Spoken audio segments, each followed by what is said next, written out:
Welcome to Emotional Resilience, Living with the Fruit of the Spirit. I'm your host and author, Ron Ovitt. Today, we're on session 20, From Reaction to Resilience. Now, you know, we've been talking about why do we behave the way we do?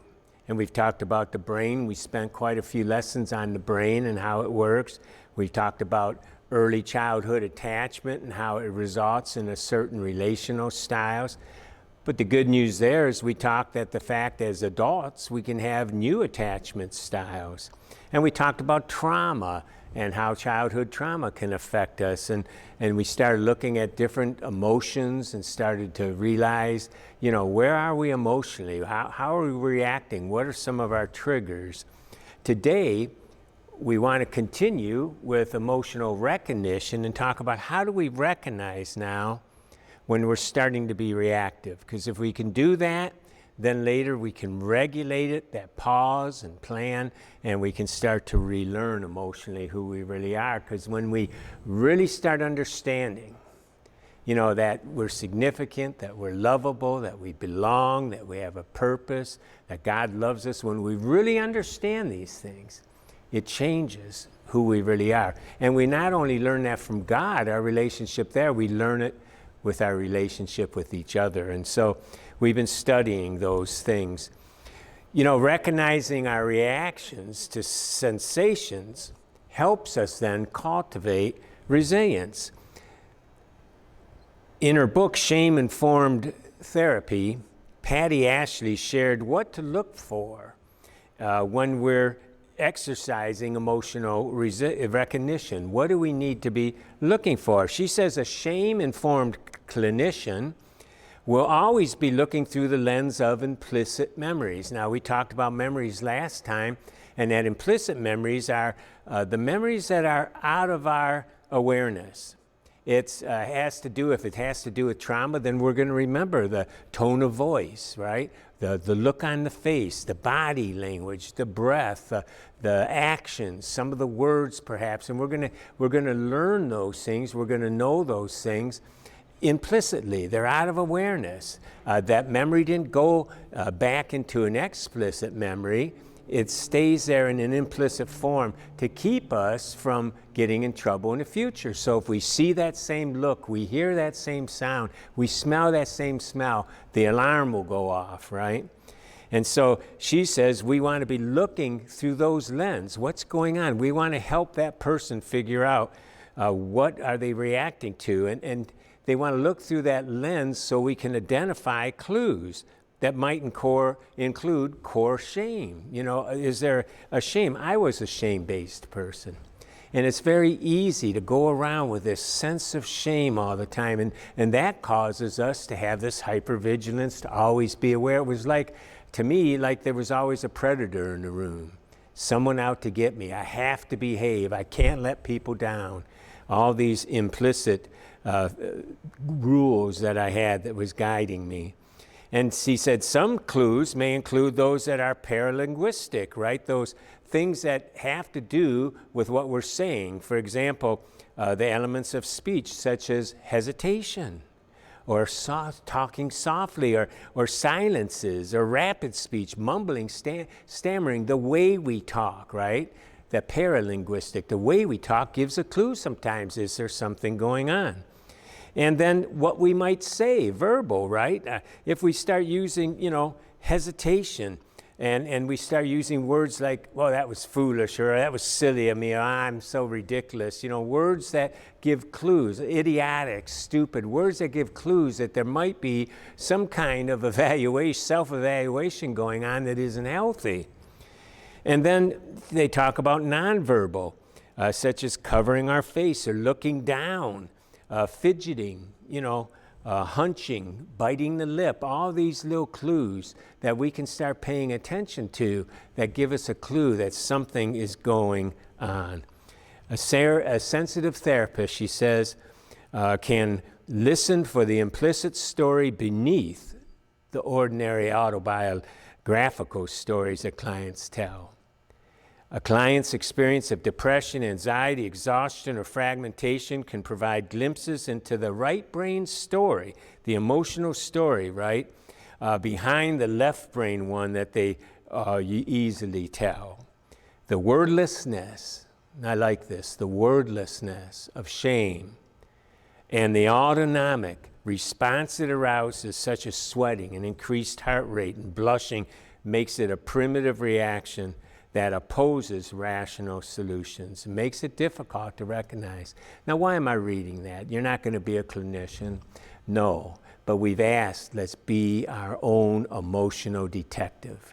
Let's start looking for these. We need to start recognizing things when things are going on. We can recognize when we're blushing. We can recognize when we're biting our lip. We can recognize when we're using words like stupid, I can't believe I did that, what an idiot. We can tell when we're looking down with that sense of shame, or when we're silent because we don't know what to say. Those are clues. We need to be our own observer, our own detective.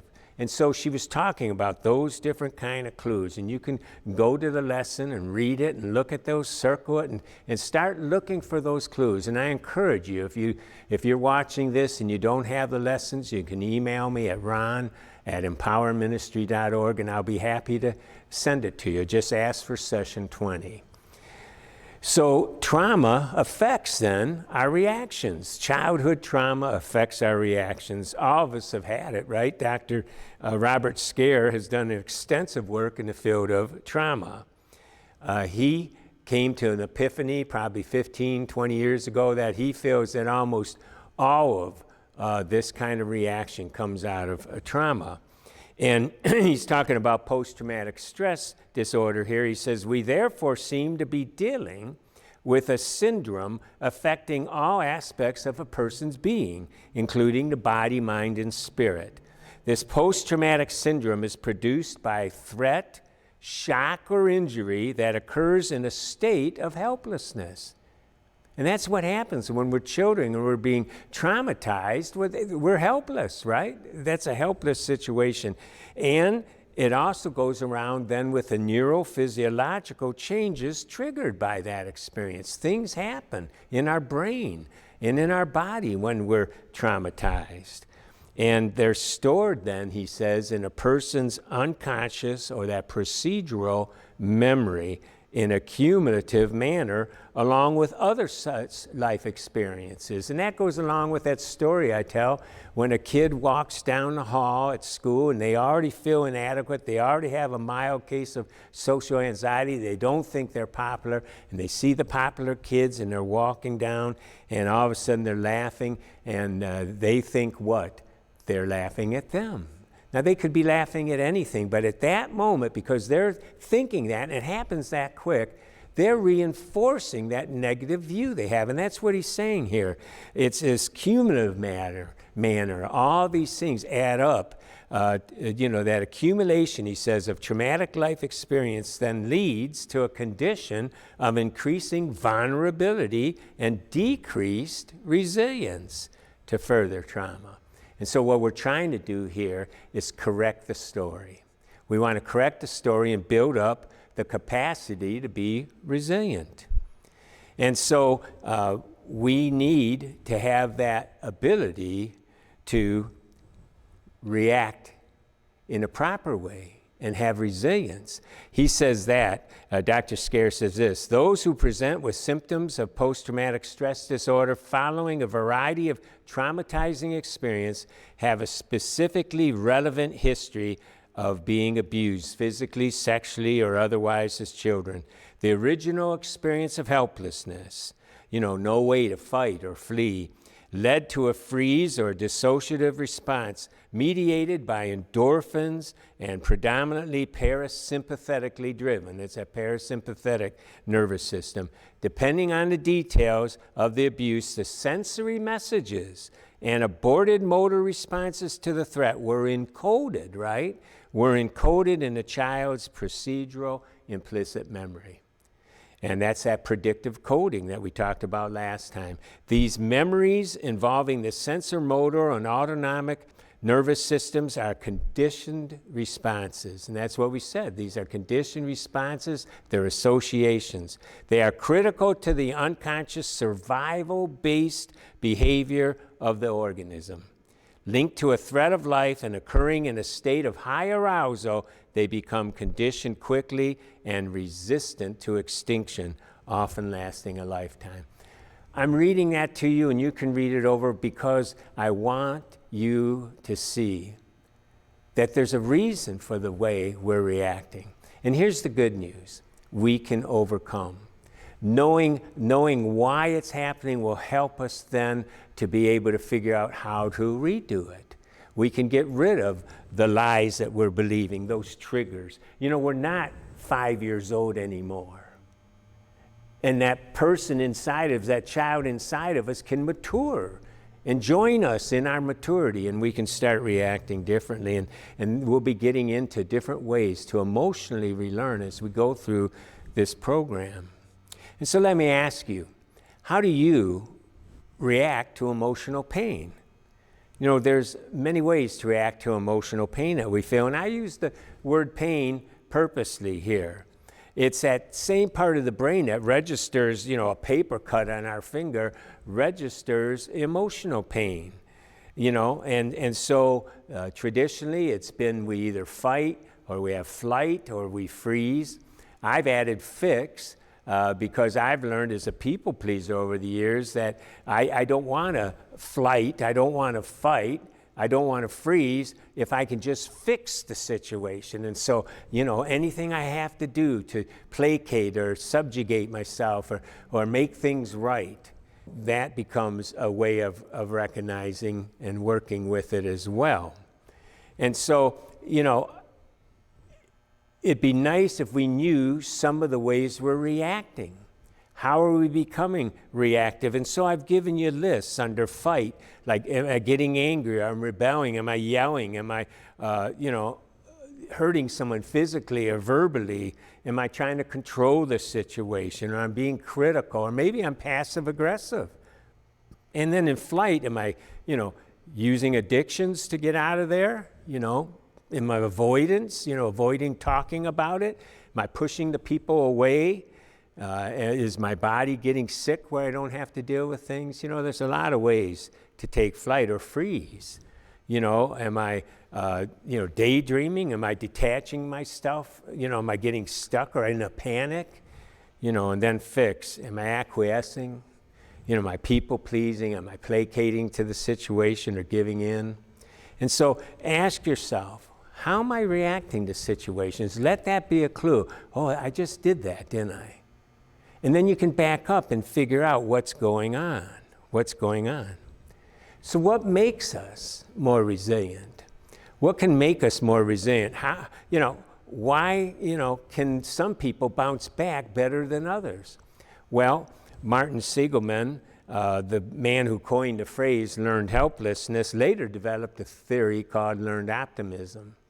And in there, that was started actually the whole movement of positive psychology. And the University of Pennsylvania, where he was, the whole department there talks about resilience, writes about it. And in his book, Flourish, he talks about well-being, and he uses well-being in a sense of resilience here.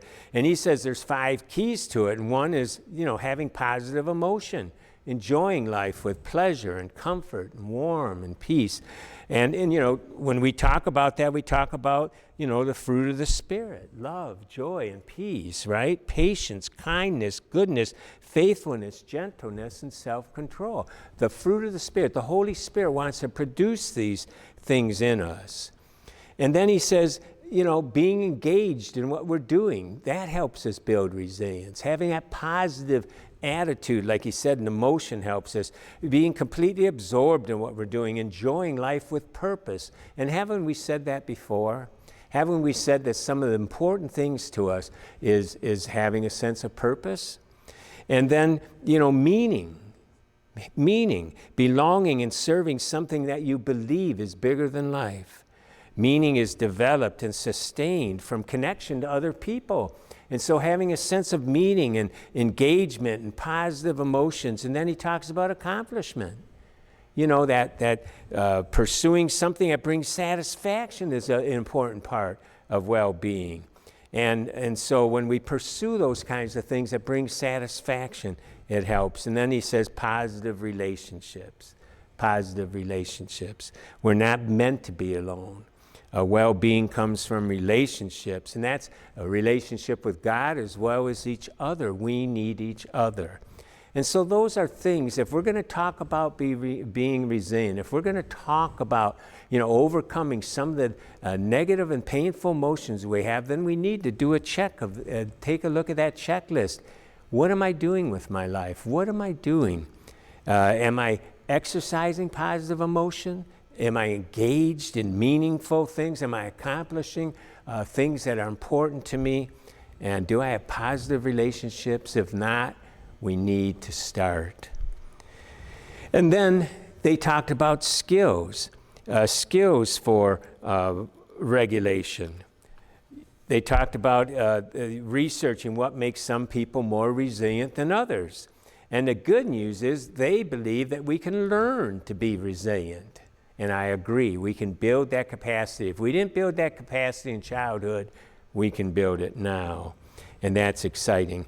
And so they said they came up with 7 things, and the first thing was regulating your emotions. And we're going to get into quite a few ways that we can start regulating emotions, learning to return to a more receptive state of mind, and experiencing peace and joy is one of the most important skills we can have. And then he talks too about controlling our impulses. That's key to being resilient. How often we implode because we did not control ourselves when an impulse came. The key to impulse control is knowing our triggers. Do you know what your triggers are? When you get out of sort, do you know what your triggers are? We have these triggers, and yet we never take time to list them. We don't have them. We should have them somewhere where we know what they are so we can be forewarned and not fall down that slippery slope. What are your triggers? What causes you to get out of sorts? And then the second thing is, what do you believe when the trigger happens? What are we believing? What are some of the lies? And we've given you in lessons earlier, different lies that you can look at. And what's the truth, right? And so, we want to figure out what are the consequences that we're so afraid of. Someone isn't going to like me. They don't like me. And, if that's the case, I'm going to die. Well, you're not going to die if someone doesn't like you. And so you take that belief, that consequence, and you say, that's not true. And so you want to then, when you know it's not true, reattribute the trigger to implicit memories where you have this, feeling that's coming and it's a lie, so therefore it's faulty wiring. I don't have to listen to this. It's a false alarm. And then you ride it out. And we've talked about this before, and you can look at it in your notes and start practicing that. And so he says, control your impulses. And then the third was being optimistic. The fourth was knowing why. And that's where we need to really look at our story. And last lesson, when we talked about memories, we handed out that life review, your life review. And in there, you were able to look at different segments of your life and look at different things that might have happened. And from that, you get some clues on, okay, what am I believing? Was there trauma there? How did that affect me? What do I believe about myself as a result of that? And so we can start to ask, well, why did that happen? Well, now as an adult, I can look back and say, well, my dad, he was an alcoholic. He was acting out of control because of something that he had. It wasn't my fault. There's a whole book called It's Not Your Fault by Beverly Engel, excellent book, where she talks about a lot of this childhood trauma and how we take it on as if it was our fault.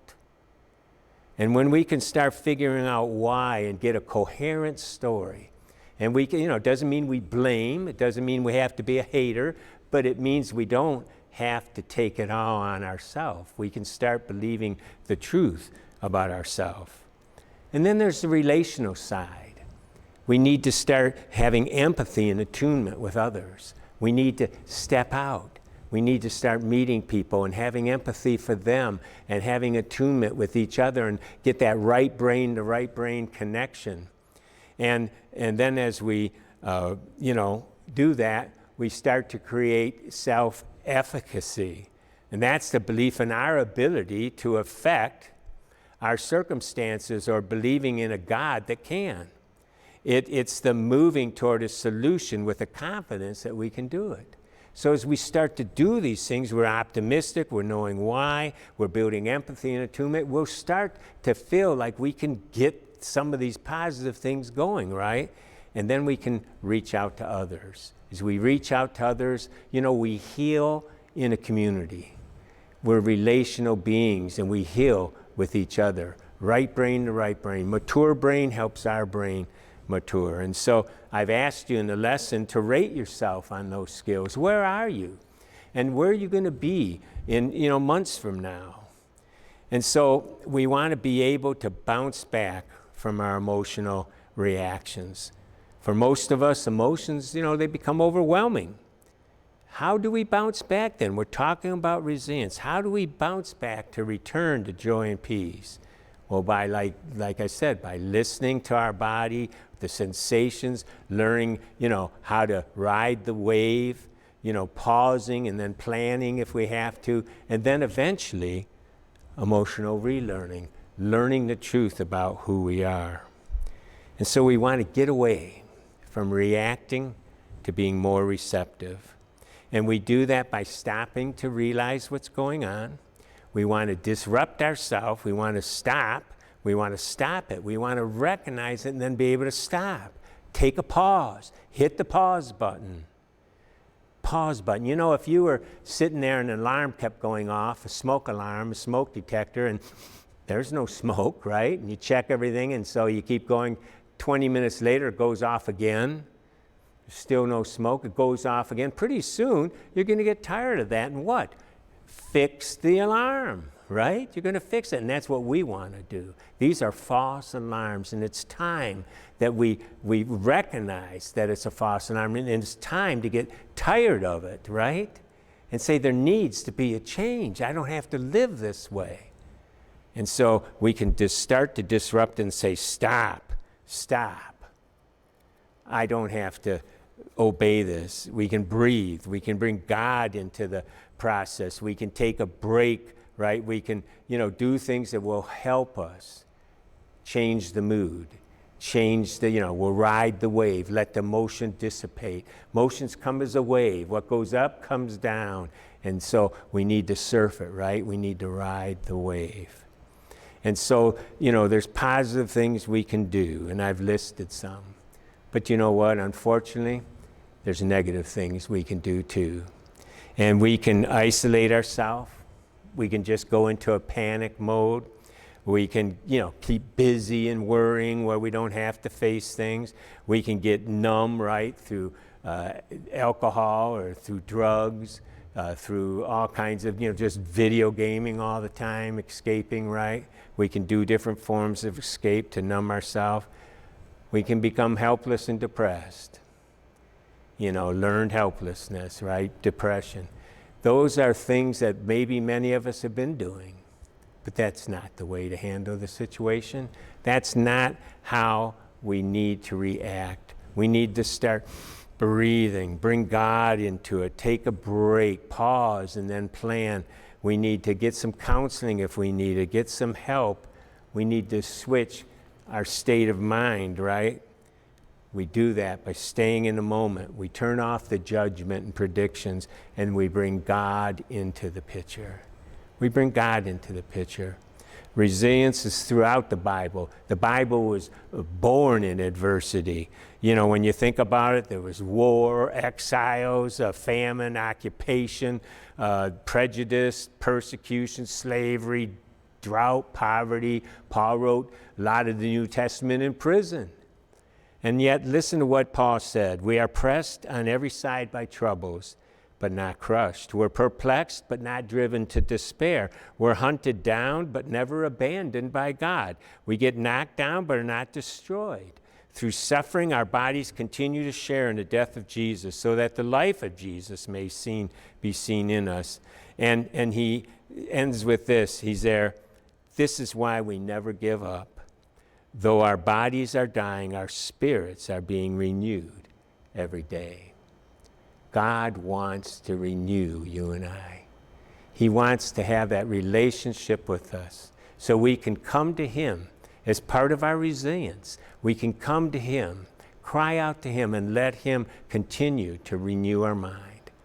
What are we believing? What are those negative things we're believing? Let's change them. How are we reacting? Let's ride the wave. Let's call out to God to help us, to allow us to be more resilient. That's part of it. Transformation comes through fellowship with each other, through knowing what we believe and start to change it, from becoming observant of how we're reacting, right? And then pausing, looking at what we're believing, start to change the beliefs, trust in God. All those things will help us go from being reactive to more receptive and then to resilience. That's our goal, and that's what we're going to continue to study in this class. So I look forward to seeing you in the next lesson.